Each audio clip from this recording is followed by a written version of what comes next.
coido que tería 15 ou 16 anos cando os comecei a escribir. Dado que pasei moito pois nun leito debido a moitísimas operacións que tive, pois leía moitísimo, o sea, máis ben que leía, eu diría que devoraba, non? Porque moito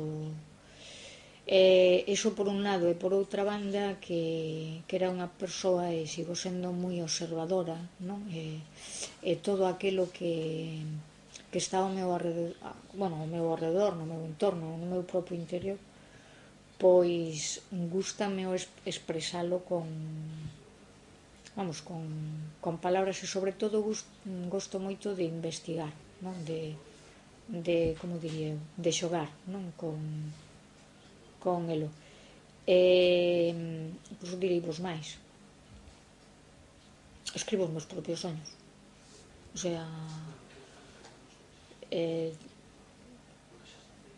ás veces cando te atopas con un papel en blanco, sabes, e non lle podes decir a alguén algo, pois lle dis o papel e quedas como unha deusa. Ese é o motivo principal.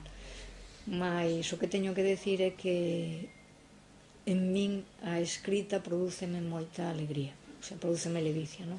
O fago como un feito, diría, alquímico, o sea, algo que me fai crecer interiormente, o cal non quere dicir que gosto moito do silencio, o sea, dese silencio, porque considero o feito creativo como algo que ven a min, o sea, eu véxome sempre como unha flauta na que é unha especie de canal na que non me expliquedes por qué hai veces que, pois, ás 4 da mañá ou a calquera hora véñenme palabras, entón teño que facer algo con elas, non?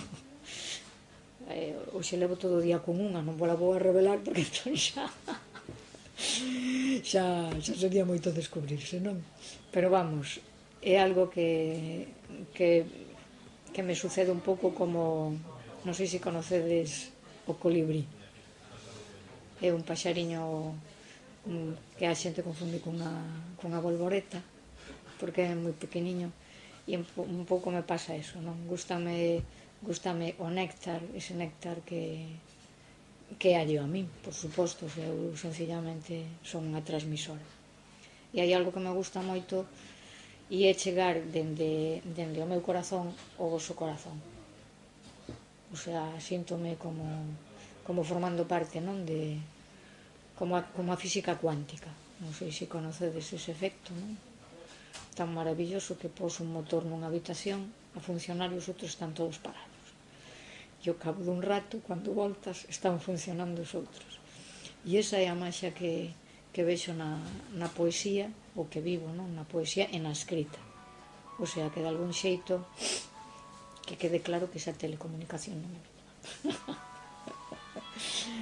E ese é o motivo, vamos, o motivo principal.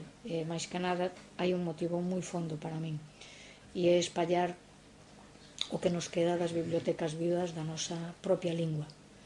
O galego creo que precisa tanto de homes como mulleres, como de poetas, tanto na escrita poética como na novela, como no que queirades, no ensayo, incluso me atrevería a decir os anuncios creativos.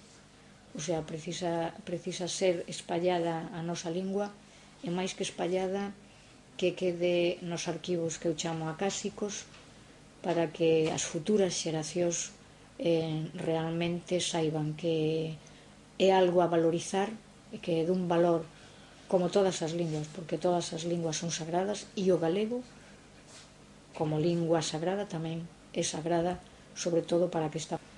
Espero que as xeracións futuras así o saiban ver algún día, e xusto neste momento pois poidan valorar na súa medida, porque o sagrado sencillamente quere dicir equilibrio, non ten nada que ver nin con religión nin con cousas semellantes. Sacro, que é un oso que temos na mitad xusta do noso corpo, é o equilibrio entre a cabeza e as nosas pernas.